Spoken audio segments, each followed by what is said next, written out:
First off, thank you for the opportunity to present to you the crisis plan for the Air Canada Centre. A crisis is a very serious situation that nobody wants to find themselves in one during their career. That is why it is very important to have a well-designed crisis plan. We will outline steps that can be taken in a crisis, for example, a shooting, in the pre-crisis stage, the execution stage, and finally, the post-crisis stage. We believe that this document will prepare Air Canada Centre management if they ever find themselves within a crisis situation. At the ACC, the pre-crisis plan is the first and most important factor to focus on. Floor securities are to check whatever is available to them, such as strictly monitoring people, property, and process, the 3 Ps, anywhere at all times, to prevent and to ease dangerous solid crisis. General things to watch out for are knives, guns, bombs, and abnormal people and their abnormal activities.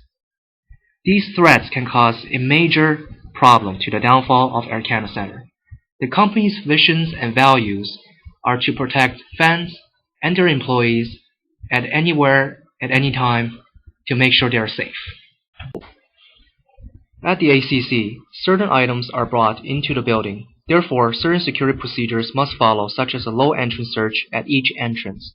This is a must requirement. For example, a shooting. Number 1. A complete visual scan of everyone who enters the building. Number 2. All guests are required to open up their coats, bags, and backpacks for a search. The belongings will not be touched by the security officer. Number 3. Guests are asked to dispose any inappropriate items before entry. Number 4. Inappropriate items are weapons, laser pointers, video recorders, cameras, food and beverages, and bottles and cans. Number 5. Security officers might require a security pat-down and a full body search on all fans upon entry. Female security officers are on standby on each entrance to pat down females. Security officers will ask permission to search full body. ACC has the right to refuse entry, and guests may get a refund at the box office. To prevent a crisis, for example, a shooting at the Air Canada Centre, management needs to do the following things. Number 1. Management needs to outline the company's vision and values. They need to decide how to protect the company's reputation and brand management pre, during, and after the crisis. Second, management needs to build relationships with important stakeholders. This includes emergency personnel and law enforcement. Third, management needs to create a crisis communication plan with important stakeholders. These people include the public, media, and employees. Management needs to communicate with them with high levels of concern, empathy, and understanding. Fourth, management needs to put together a crisis management team. This team should include upper management, middle management, supervisors, and employees. Fifth and final, management needs to train the individual to speak to people both internally as well as externally. Clear communication and correct information is the most important thing when handling a crisis. During the people prepare stage, multiple teams establish an ACC as needed to meet the demands of crisis incidents. A crisis management team shall be established in ACC. The team is comprised of designated management staff and board members who understand what their duties will be if an issue escalates or a crisis occurs. It's also significant to have a crisis communication group in crisis management team, since communication can build trust and credibility between ACC and the community and quell rumors as well through communication. Communication must be ongoing and should be closely followed up. The ACC crisis management team should include management level personnel in ACC and also other experts who can quickly and effectively execute tasks to control a crisis and minimize loss. The team of ACC will be sufficiently trained to cover emergency on a 24-hour basis and manned to cope with any type of emergencies. First aid team also needs to be established in case medical needs any moment. All the staff in ACC must be trained to use fire extinguishers to fight small fires and also the knowledge of evacuation in ACC. Be familiar with the police representatives who are responsible for ACC. for this property. Some emergency situations require special reporting practices like terrorism, bomb threats, etc. ACC staff must get the knowledge of proper ways to notify police departments. When crises occur in Air Canada Centre, crisis management is an important approach to ensure safety, minimize the hazards of people's lives, and maintain ACC's benefits. Executing this management will focus more narrowly on a time-limiting, problem-focused intervention to identify, confront, and resolve a crisis, and restore equilibrium and support a properly adaptive response. There are 11 action steps required to take during crisis at the ACC. The first and also one of the most important steps is verifying the facts. During the event, no matter what happens, everything must be verified in order to make proper decisions to control the situation immediately, provide emergency medical care if someone is injured. If it is a fire crisis at control range, ACC crisis management team members should take timely measures to put out the fire. Those staff should be trained to use fire extinguisher to fight small fire.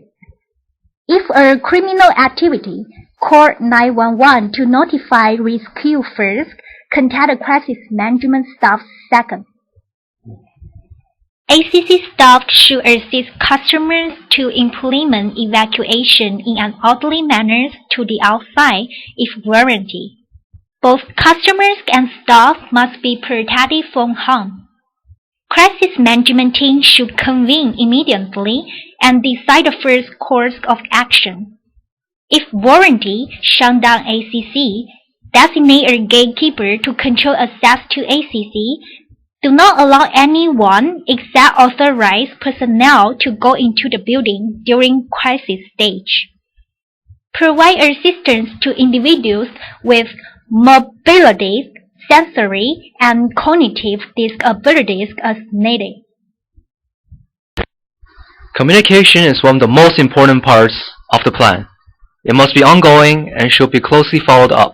This can build trust and credibility with the ACC and the community.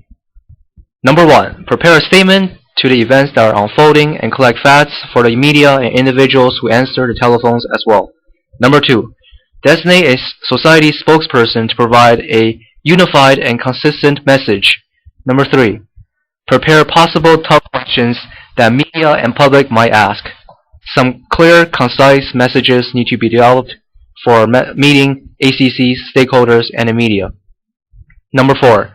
Take initiative to contact with media when everything is prepared already. Provide accurate and timely information to all media. Give the facts to hold the rumors.